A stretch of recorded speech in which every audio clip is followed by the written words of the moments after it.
the finals. And in that final, you bowled and ran around the field, but possibly the most memorable thing about that final, apart from Clive Lloyd's innings, was your batting partnership with Geoffrey Robert Thompson. Yeah, there's a few things come out of that final. It was an exciting game. The first thing I remember about it that was significant was that we finished at 9:15, I think it was, at night, which was quite incredible. But it was still quite light, bearing in mind what happens in England with the light and things. But we couldn't sort of quite fathom that out, finishing a game instead of 6, 9:15.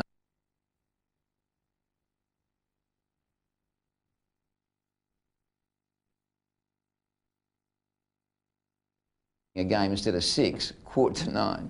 So it was a long game. There was a few interruptions and things. But the other thing was, I remember, was Viv Richards throwing out, I think, 3 of our players. Magnificent fielding.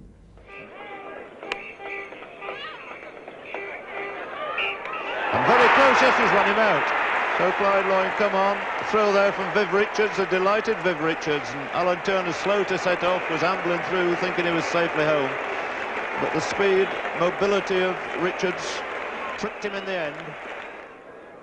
Andy Roberts.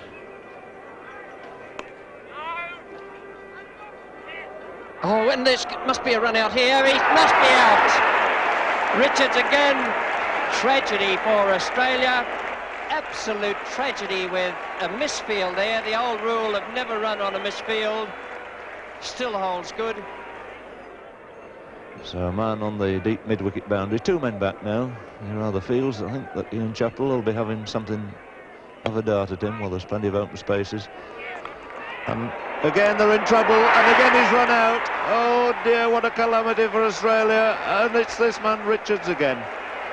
In the dressing room, the guys, apparently when I went out to bat, had started packing their bags up. That was the end of the tour. And, you know, I mean, I'm going in, there's not much hope. We had about 60 or 70 to get, I think, I'm not sure. There was a few to get.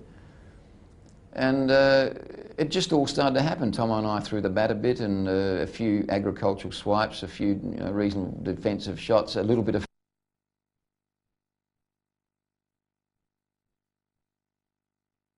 in his team. Things weren't going as they wanted. A few no balls, bits and pieces of frustration creeping in. Tomo hit, or I hit a ball. I'll tell you what it was, a no ball, and it was hit, and I think caught or something like that. And the crowd raced onto the field. And I said to Tomo, it's a no ball, just keep running, you know, like let's get as many runs as we can until someone discovers who's got the ball.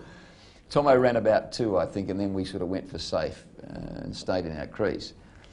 And then it all started up again, and I think the last thing that happened was Tomo went down the wicket to try and whack one out of the ground, and was stumped or run out by the wicketkeeper with I think we were 11 short, and I mean it was almost a miracle. It was a great match, and memorable running between the wickets, which in itself would have panicked the West Indians.